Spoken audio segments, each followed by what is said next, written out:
$5555 media நேயர்களுக்கு இனிமையான வணக்கம். நான் உங்கள் பாரதி. ஒரு ஊரில் ஒரு துறவி அமைதியாகவும் நிம்மதியாகவும் சந்தோஷமாகவும் வாழ்ந்துட்டுருக்கார்.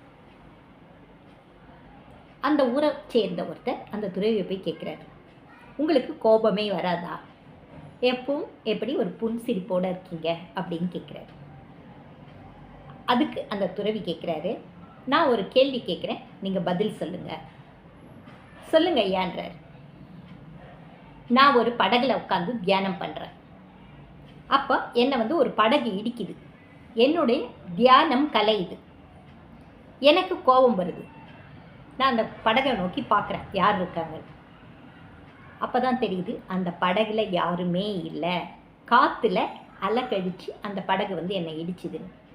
இப்போ நான் யார் மேலே கோவப்படுறது? அந்த படகு மேலே நான் கோவப்படலாமா அப்படின்னு கேட்குறாரு. அதுக்கு அவர் சொல்கிறாரு, படகு மேலே போய் எப்படி ஐயா கோவப்படுறது? அதுக்கு உயிரும் இல்லை, உணர்ச்சியும் இல்லை. இது எதேச்சையாக நடந்த ஒரு நிகழ்ச்சி. அப்படி தான் என் வாழ்க்கையில் நான் எல்லாத்தையுமே எடுத்துப்பேன்.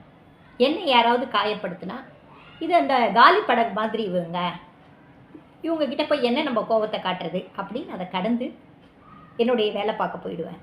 அதனால தான் நான் எப்போவுமே சந்தோஷமாக இருக்கேன். இந்த கேள்வி கேட்டார், இது மிகச்சிறந்த பதிலாக இருக்கேன் அப்படின்னு சந்தோஷத்தோடு போனார். அவ்வளோதாங்க வாழ்க்கை. இதுவும் கடந்து போகும். நம்மளை நோக்கி எந்த எதிர்ப்பு வந்தாலும் எந்த பிரச்சனை வந்தாலும் சமாளிச்சுட்டு சிரிச்சுக்கிட்டே போயிடணும். நன்றி, வணக்கம்.